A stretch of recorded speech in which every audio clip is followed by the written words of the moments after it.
आकाशवाणी दिल्ली से प्रस्तुत है कार्यक्रम स्वास्थ्य पत्रिका हमारी सेहत। स्वास्थ्य पत्रिका हमारी सेहत के आज के अंक में आप सभी का स्वागत और अभिनंदन। स्वीकार करिए शालिनी मित्तल का नमस्कार। श्रोताओं, ग्लूकोमा या काला मोतियाबिंद आंखों में होने वाली एक ऐसी बीमारी है जिसकी सही समय पर जानकारी होने से इसका इलाज संभव है। इस पर जानकारी दे रहे हैं नेत्र विशेषज्ञ डॉक्टर मानवदीप सिंह। आपसे बात कर रही हैं शालिनी मित्तल। आज इस कार्यक्रम में हम आपके लिए लेकर आए एक बेहद जरूरी जानकारी। ग्लूकोमा या काला मोतियाबिंद आंखों की एक ऐसी बीमारी है जिससे बचा जा सकता है और इसके प्रति जागरूक होकर हम इस बीमारी को हरा सकते हैं। जरूरी है जानकारी सही हो, इसीलिए हमने आज आमंत्रित किया है अपने स्टूडियो में एक्सपर्ट को, डॉक्टर मानवदीप सिंह। आप प्रोफेसर हैं department of ophthalmology, doctor RML hospital में, साथ ही आप ग्लूकोमा सोसाइटी ऑफ इंडिया के राष्ट्रीय सचिव भी हैं। तो सबसे पहले स्वागत कर लेते हैं डॉक्टर साहब का। डॉक्टर मानवदीप सिंह जी, बहुत बहुत स्वागत है आकाशवाणी के स्टूडियो में आपका। शुक्रिया, नमस्कार, श्रोताओं को नमस्कार। डॉक्टर साहब, ग्लूकोमा या काला मोतियाबिंद, सबसे पहले ये जानेंगे कि ये जैसे एक अवेयरनेस डे भी मनाया जाता है, एक अवेयरनेस वीक भी होता है, वर्ल्ड ग्लूकोमा अवेयरनेस वीक, तो इतनी अवेयरनेस की आवश्यकता क्यों है ग्लूकोमा के लिए? आंख जो है वो देखने का काम नहीं करती। जी हाँ, आपने ठीक सुना, आंख देखने का काम नहीं करती। आंख केवल एक कैमरे की तरह है, वो फोटो खींच के मस्तिष्क को वो फोटो भेज देती है और मस्तिष्क है जो असली जगह जो देखने का काम करता है। इन दोनों के बीच में एक कनेक्शन होता है जिसको ऑप्टिक नर्व बोलते हैं। ये एक किस्म का केबल होता है। तो कई ऐसी वजह होती है जिससे आंख के अंदर प्रेशर बढ़ जाता है। प्रेशर के बढ़ने से जो सबसे सेंसिटिव पार्ट होता है आंख का, वो होती है यह ऑप्टिक नर्व। तो इस बीमारी के अंदर प्रेशर बढ़ता है और आंख बिल्कुल ठीक रहती है, लेकिन आंख के द्वारा खींची हुई फोटो मस्तिष्क तक नहीं पहुंच पाती। अब क्योंकि यह डैमेज धीरे धीरे होता है और इसके अंदर साइड की नज़र जाती है, सामने की नज़र पे असर नहीं होता बहुत देर तक।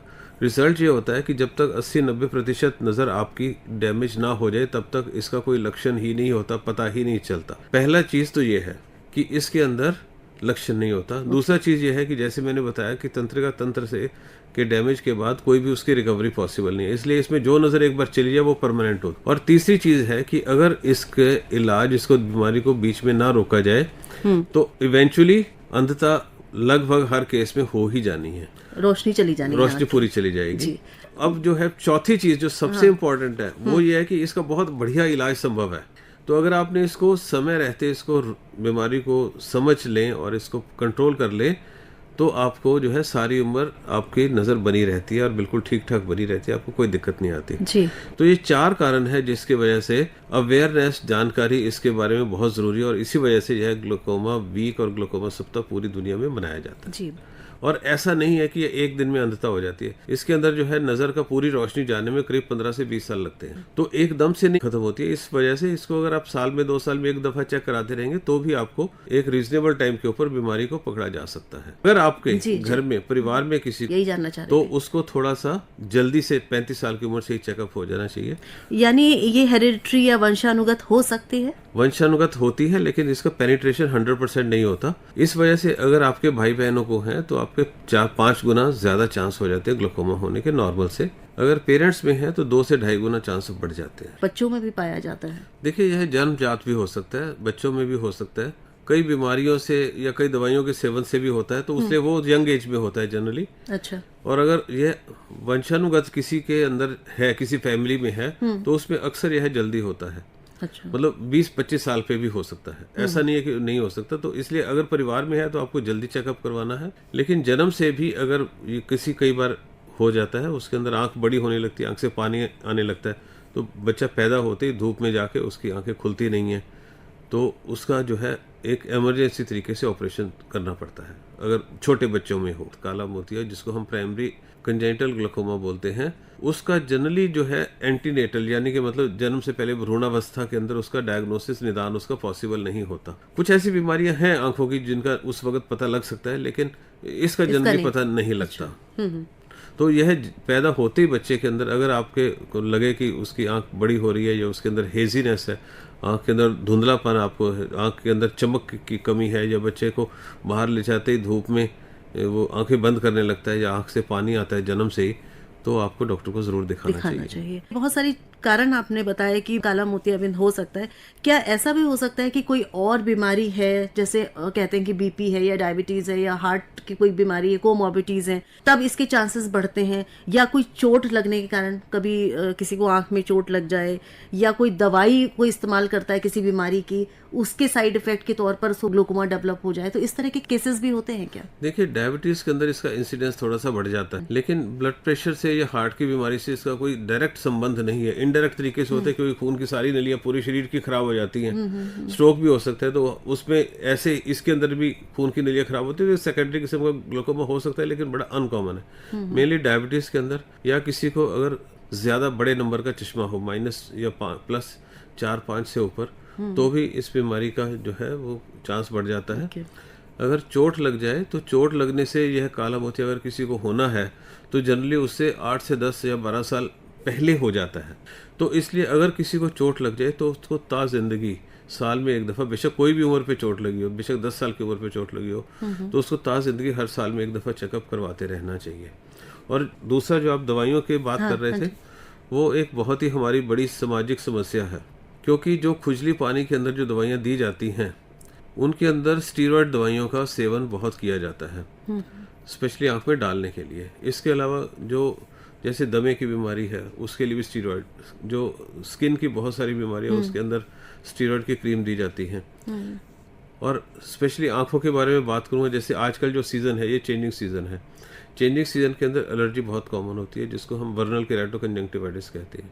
तो उससे होता क्या है कि बच्चे को लेकर, बच्चों में ज़्यादा होती है, बच्चे को लेकर पेरेंट्स डॉक्टर के पास जाते हैं, डॉक्टर लिखता है 15 दिन के लिए स्टीरॉयड, उसके बाद वापस बुलाते हैं, वो कहते हैं यार दवाई तो 50 रुपए की है, डॉक्टर को फीस 500 देनी पड़ेगी, दोबारा क्या करने, केमिस्ट से लेकर डाल देते हैं, और केमिस्ट भी बिना प्रेस्क्रिप्शन के दवाई दे देती है। वो 6 महीने तक डालते रहते हैं, बच्चा अंधा हो जाता है, और ये जो नज़र है उसकी जो चली जाती है, वो दुनिया में किसी इलाज से वापस नहीं आती। तो सफ़ेद मोतिया, काला मोतिया स्टीरॉयड दवाइयों के सेवन से बहुत कॉमनली हो जाता है, और हमारे देश के अंदर कई हजार बच्चे हर साल दृष्टिविहीनता का शिकार हो जाते हैं इससे। तो ये बहुत बड़ा मैसेज है डॉक्टर साहब आज सभी श्रोताओं के नाम की, कोई भी चीज़ ओवर द काउंटर लेकर किसी डॉक्टर की सलाह के बिना प्लीज़ आप इस्तेमाल ना करें। जब ये ग्लूकोमा की हम बात करते हैं, काला मोतिया की बात करते हैं, तो एक और आता है मोतियाबिंद भी एक बीमारी होती है आँख की, जिसको कैटरेक्ट कहा जाता है और बहुत कॉमन है। तो इन दोनों के अंतर को ठीक से समझा दीजिए। देखिए, जो सफेद मोतिया या मोतियाबिंद जिसको कहते हैं, जो कि काले रंग का भी हो सकता है। अच्छा। वो जरूरी नहीं कि सफेद रंग का, वो काले रंग का, ब्राउन कलर का, किसी भी तरीके से हो सकता है। अच्छा। तो हम लोग इंग्लिश में बात करते हैं, हिंदी और इंग्लिश को मिक्स कर देते हैं, तो उसका हम ट्रांसलेशन कर देते हैं ब्लैक कैटरेक्ट। ब्लैक कैटरेक्ट बिल्कुल अलग चीज़ है, ब्लैक कैटरेक्ट ग्लूकोमा नहीं है। ब्लैक कैटरेक्ट सिर्फ वही है कि जब हार्ड हो जाता है सफ़ेद मोतिया, अगर उसका समय पर इलाज हो तो थोड़ा सा हार्ड हो जाता है, तो उसका रंग जो है वो ब्राउन और फिर ब्लैक हो जाता है, तो वो एक अलग चीज़ है। मोतियाबिंद या सफ़ेद मोतिया, जो कि किसी भी कलर का हो सकता है, वो तो हर एक को होना ही है। वो ऐसे ही है जैसे बाल सफ़ेद होने हैं, वो बीमारी नहीं है, वो एक उम्र का तकाजा है। लेकिन काला मोतिया एक गंभीर बीमारी है, जिसके अंदर जो नज़र चली जाए वह दुनिया के किसी इलाज से वापस नहीं आती। लेकिन अगर कोई आदमी पूरी दृष्टिविहीनता हो चुकी है उसकी, अगर उसको तब भी या किसी भी स्टेज पे अगर काला मोतिया किसी को हो, उसकी डेथ हो जाए, तो डेथ के बाद वो अपनी नेत्र जो है वो दान कर सकता है। इसका निदान कैसे किया जाता है, पहचान कैसे होती है? कई टेस्ट होते हैं, उनके द्वारा इसको देख सकते हैं। सबसे पहले तो आंख का प्रेशर चेक किया जाता है, फिर साइड की जो विजन है वो चेक की जाती है, जिसको फील्ड एनालाइजर बोलते हैं। वो एक ऑटोमेटिक मशीनें होती है, उससे ऊपर की जाती है। इसके अलावा एक इमेजिंग होती है, जैसे आपका सीटी स्कैन होता है, एमआरआई होता है, ऐसे ही एक ओसीटी होता है, ocular coherence, optical coherence tomography, तो उसके ऊपर किया जाता है। और आँख की जो कॉर्निया जो है उसकी मोटाई को नापते हैं। इसके अलावा एक गोनियोस्कोपी टेस्ट होता है, वो देखते हैं कि इसमें किस किस्म का काला मोतिया है। तो ये 4-5 टेस्ट होते हैं जिनसे जो है इसका पता लगता है। तो ये अलग अलग किस्मों का भी हो सकता है, कुछ इसमें प्रकार भी होते हैं? देखिए, इसको हम मेनली 4 प्रकार के अंदर हम इसको डिवाइड करते हैं। Adult glaucoma, childhood glaucoma and secondary glaucoma, और एडल्ट ग्लूकोमा 2 है। ये 3 मतलब टोटल हो गए। तो एडल्ट ग्लूकोमा की 2 वैरायटीज हो गई, ओपन एंगल और एंगल क्लोजर, तो 4 टोटल हो गई।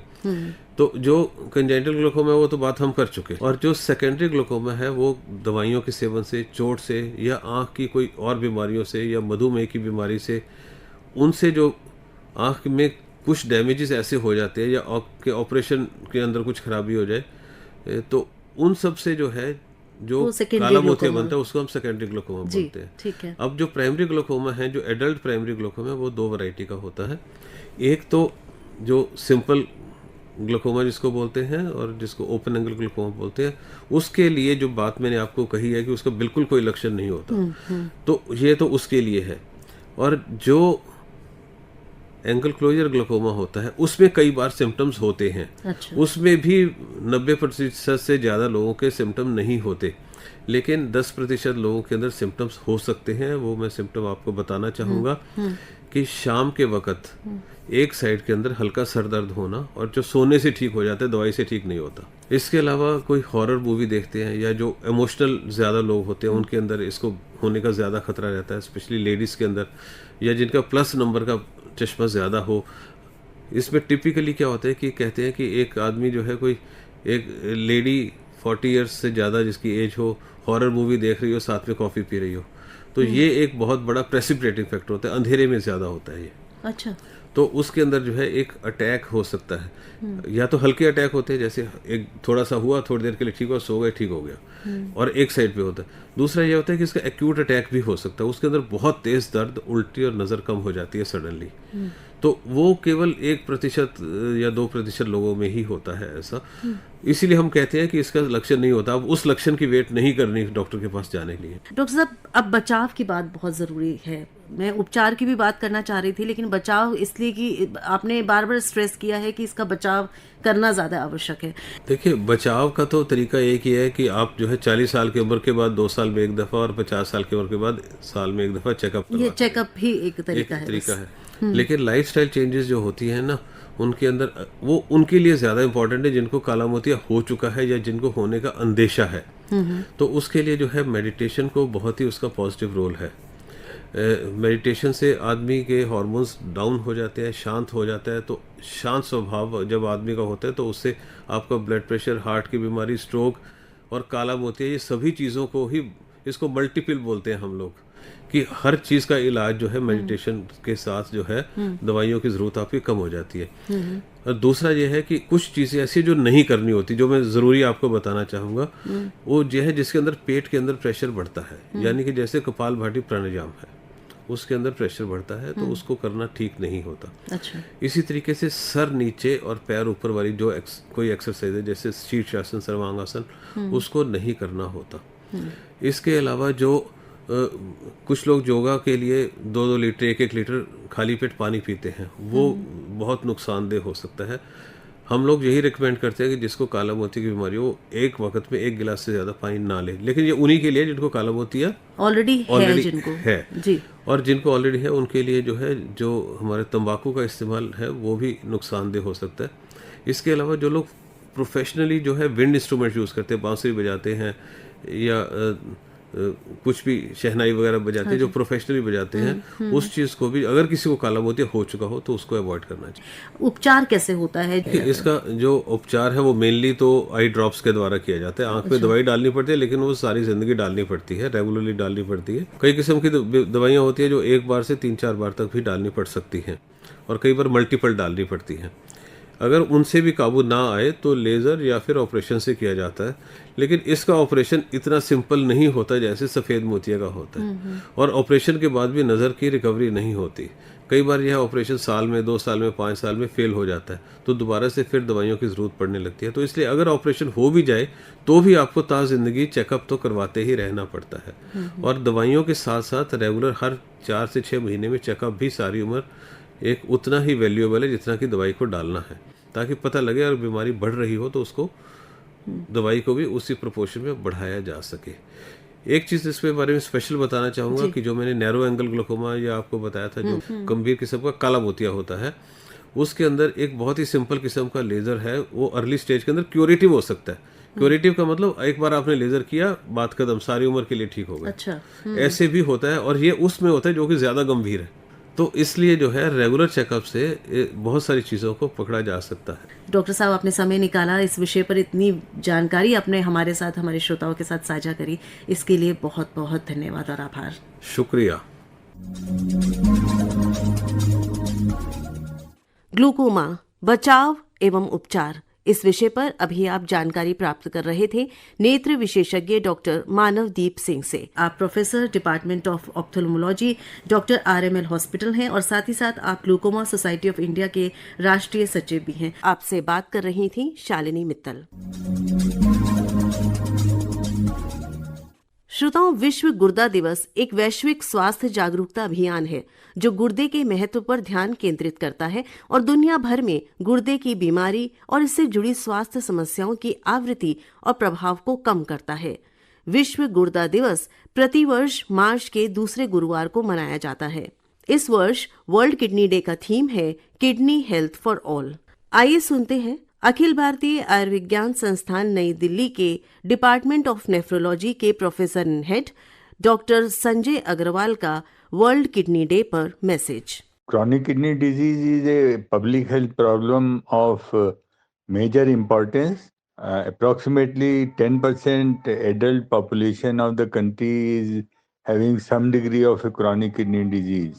In advanced stages, patient usually needs dialysis or kidney transplantation. But the good thing is that the chronic kidney disease does not develop over days or months. It takes years. So one has got enough time to manage the chronic kidney disease in reaching to a stage when the patient needs dialysis or kidney transplant. Also, there are a select high-risk group population who are at a risk of chronic kidney disease, and we can very easily screen these population on yearly basis by urine examination for proteinuria and serum creatinine for estimating degree of a kidney function. And once that is done, the chronic kidney disease can be diagnosed very early and can prevent to reach to a stage of dialysis and transplant. But by any chance, if patient develop chronic kidney disease and reaches to end stage kidney disease, he should not fear, because there are many options available currently in the form of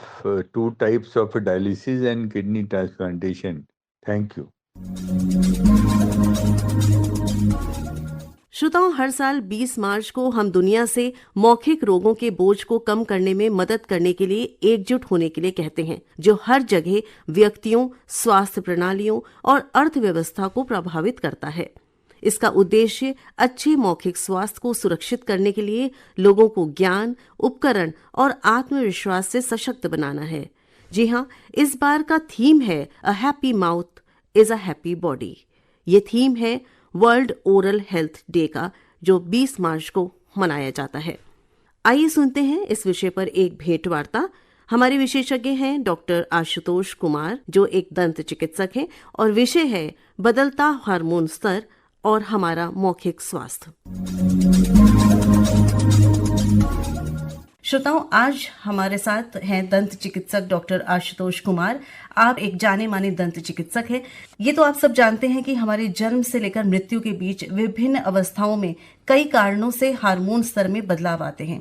क्या आप ये जानते हैं कि hormone बदलाव और असंतुलन से दांतों और मसूड़ों में कई समस्याएं आ सकती हैं? जी हाँ, हमारा आज का विषय यही है, बदलते हार्मोन स्तर में दांतों और मसूड़ों की देखभाल। तो पहले स्वागत करते हैं डॉक्टर आशुतोष कुमार का स्टूडियो में। आपका बहुत बहुत स्वागत है डॉक्टर साहब आकाशवाणी के स्टूडियो में।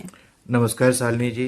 डॉक्टर साहब, आमतौर पर जब हम बातचीत करते हैं, चमकते सुंदर खूबसूरत सफेद दांत सबको पसंद आते हैं, अच्छी मुस्कुराहट अपनी ओर सबको खींचती है। तो सबसे पहले हम शुरुआत करें तो जहन में ये प्रश्न आता है कि ये जो हार्मोन स्तर के जो बदलाव होते हैं हमारे शरीर में, वो कब कब होते हैं? देखिए, सबसे पहला हार्मोनल चेंज जो मेजर होता है वो होता है प्यूबर्टी, जब हम गेन करते हैं अराउंड एज ऑफ 12 to 15, उस समय पहला चेंज आया। दूसरा चेंज आता है जिस समय लोग एक एडल्टहुड गेन कर चुके होते हैं, जो मतलब तकरीबन 20 से 30 का जो एज है जी, वो एक हुआ। उसके बाद 20 से 30 में भी स्पेसिफिकली हमें ध्यान रखना होता है मेल और फीमेल, क्योंकि मर्दों में हार्मोन्स अलग बदलते हैं, महिलाओं में हार्मोन्स अलग बदलते हैं, तो दोनों का अलग अलग अंतर होता है। दोनों पे दांतों की कंडीशन अलग अलग तरह से रखनी चाहिए, दोनों इकट्ठे एक ही जैसे नहीं है। और एक बार जब अबव 50, अब मतलब ऑलमोस्ट 60s में जब फीमेल मेनोपॉज में आती हैं, उस समय फिर हार्मोन चेंज होते हैं। मेल्स में भी ऐसा ही कुछ होता है, जिस समय उनके कुछ हार्मोन्स सिक्रेट होने बंद हो जाते हैं, उस समय भी अलग से ध्यान रखना चाहिए। तो हमें इन तीनों को अलग अलग कैटेगरी में रख ये के बात अभी कर आपने एक सकते ब्रॉड कैटेगरी बताई, तो हम एक एक करके बात करते हैं। प्यूबर्टी की बात करें, इस समय खास तौर पर क्या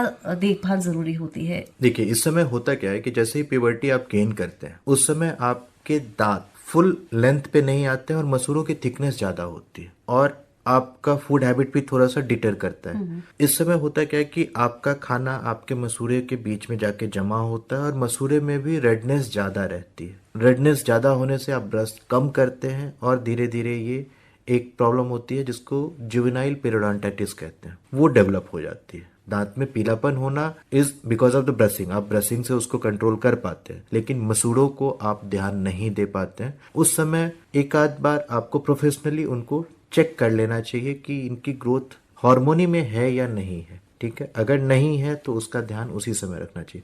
और वही एज होता है जबकि दांत बहुत आगे पीछे भी होते हैं, आड़े तिरछे भी होते हैं। ब्रेसेस की भी जरूरत भी ज्यादा एग्जैक्टली। और उस समय अगर टाइमली ब्रेसेस लगा दिया जाए तो ये गम्स की प्रॉब्लम हमेशा के लिए सॉर्ट आउट हो जाएगी फॉर द लाइफ। सो वो एज है जहाँ की स्पेशली लोगों को ध्यान देना चाहिए। इसके बाद जैसे आपने बताया एडल्टहुड पे अगर हम आते हैं, तो एडल्टहुड में हम दोनों को अलग अलग रख सकते हैं, जैसे आपने बताया, क्योंकि महिलाओं में जो बदलाव होते हैं, शारीरिक बदलाव, हार्मोन्स का, वो बहुत कुछ रिलेटेड होते हैं। गर्भावस्था है, उसके अलावा माहवारी है, गर्भ निरोधक गोलियों का इस्तेमाल है, बहुत सारी चीजें उनके साथ जुड़ी होती हैं जब वो बच्चे को जन्म देने के लिए उनका शरीर तैयार होता है। तो ये जो एक महिला के जीवन में जो ये हार्मोन के स्तर का एक जो बहुत बड़ा बदलाव आता है, तो इसमें क्या खास तौर पर देखभाल जरूरी है? शालिनी जी, आपने बहुत अच्छा पूछा ये। और प्रेगनेंसी खासकर जी, शरीर में हार्मोन्स के तूफान की तरह से होता है। आपके शरीर में इतने हार्मोन्स बदलते हैं, इतनी रीजनरेशन हो रही होती है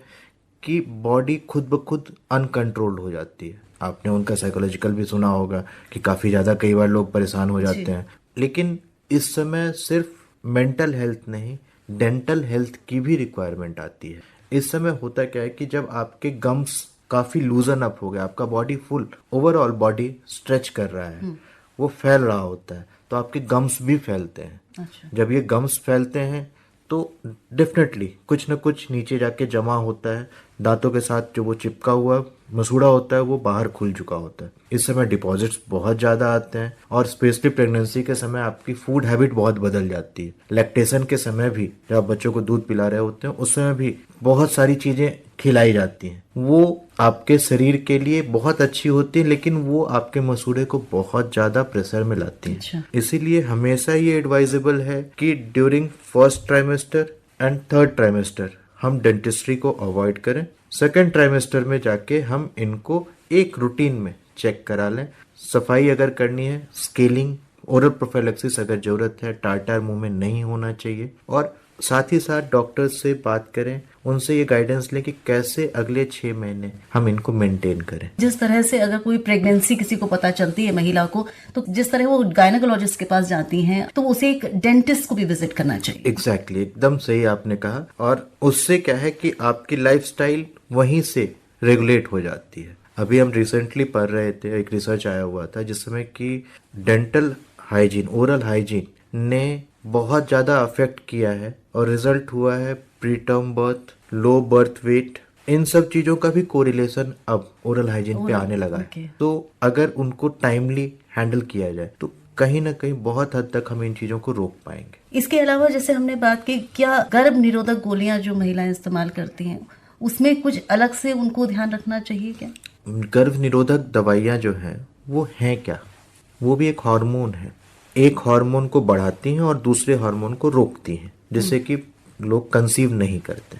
आपके जो स्किन है, स्किन टोन चेंज हो जाता है। आपका जो बैक्टीरियल फ्लोरा है वो हार्मोन के साथ वहां पे बदल जाता है। कुछ बैक्टीरिया हमारे मुंह में हमेशा रहते हैं, वो कमेंसल्स हैं, उनका रहना जरूरी है, वो बेचारे हट जाते हैं और ब्लीडिंग गम्स वहां पे स्टार्ट हो जाते हैं। नॉर्मली हमने देखा है जितने भी लोग कॉन्ट्रासेप्टिव्स पे है उनके ब्लीडिंग गम्स की कंप्लेंट बहुत ज्यादा आती है। अच्छा। उनको हमेशा, मतलब जो इंटरनेशनल स्टैंडर्ड्स हैं उसके हिसाब से हर एक 6 महीने में एक बार मसूड़ों को प्रॉपरली सफाई होनी चाहिए, दांतों की प्रॉपर प्रोफेशनल क्लीनिंग होनी चाहिए, जिससे ये मेंटेन रहे और लाइफ लॉन्ग उनके साथ रहे। आपने डॉक्टर साहब अभी थोड़ी देर पहले मेंशन किया था कि जब एडल्टहुड में इंसान पहुंचता है तो मेल और फीमेल में अलग अलग तरीके से देखभाल जरूरत होती है दांतों की। तो फीमेल पे तो आपने काफी बताया अभी विस्तार से, पुरुषों में किस तरह से देखभाल इससे भिन्न होगी? पुरुषों में जनरली जो वर्किंग पॉपुलेशन है, क्योंकि those are majorly the bread earners, और अब तो मेल फीमेल दोनों ब्रेड अर्नर्स हो चुके हैं, but they were in the stress, working stress काफी ज्यादा उनके पास है। स्ट्रेस के कारण भी हार्मोन्स बदलते हैं, और वो हार्मोन्स आपके जो एसिड बॉडी का जो रिएक्शन है, बॉडी से जो एसिड रिलीज होता है उनको चेंज कर देता है। एसिडिटी की कंप्लेन ज्यादा होने से होता क्या है कि आप जो अंदर में गले के पास से जो एसिड गैसेस क्रिएट हो रहे हैं वो आपके दांतों को पीछे से बर्बाद कर देती है। अच्छा। उसका मिनरल डाउन हो जाता है, जिससे कि बाद में उनमें सेंसिटिविटी की कंप्लेन आती है। अगर उसको टाइमली हैंडल किया जाए तो बाद में ये दिक्कत उनको नहीं होती। डॉक्टर साहब, जब प्रौढ़ अवस्था होती है, वृद्धावस्था की तरफ आदमी बढ़ रहा होता है, तब भी हार्मोन स्तर शरीर में बदलता है, तो इस समय क्या देखभाल? क्योंकि जो आपके दांत हैं वो टूट भी जाते हैं और कई दांतों में आपके रूट कैनाल हो जाता है, बहुत सारी चीजें हो जाती हैं तब तक। तो उस जब एज ग्रुप में हम पहुंचते हैं तो क्या आप टिप्स देना चाहेंगे, क्या खास तौर पर ध्यान रखना चाहिए? आफ्टर मेनोपॉज लेडीज की एक कॉमन कंप्लेन आती है कि उनको मसाला बहुत ज्यादा लगता है, वो तीखा नहीं खा पाते। ये उनकी और कोई प्रॉब्लम नहीं है, बेसिकली हार्मोन जो चेंज हुए हैं उसके कारण स्किन में ड्राइनेस आई है, और उस ड्राइनेस के कारण आप जो तीखापन ज्यादा बर्दाश्त नहीं कर पाते हैं। इसका तरीका होता है उस ड्राइनेस को हैंडल किया जाए। तो डॉक्टर साहब ने ये तो बताया कि बहुत ध्यान रखना है, मसूड़ों का भी, दांत का भी बहुत ध्यान रखना है, चाहे बच्चे हो, प्यूबर्टी हो, यंग एज हो, ओल्ड एज हो या कोमॉर्बिडिटीज हो। लेकिन ध्यान कैसे रखें, एक सही तरीका बताइए हमारे श्रोताओं को कि ये सही तरीका है, ऐसे ध्यान रखा जाना चाहिए। बहुत सही सवाल पूछा शालिनी जी आपने। इसको हम लोग 2 कैटेगरी में रख सकते हैं, एक होम केयर, एक प्रोफेशनल केयर। होम केयर जो हम डे टू डे रूटीन में अपने आदतों में शुमार करें, जिनको जैसे दिन में 2 बार ब्रश करना, 2 बार ब्रश करना। हमने ये देखा है अपने डेंटिस्ट दोस्तों में भी कि हमें से आधे 2 बार ब्रश नहीं करते हैं। कहने के लिए बहुत आसान है, लेकिन अगर ये आदत डाली जाती है तो उसके रिजल्ट बहुत ही अच्छे होते हैं।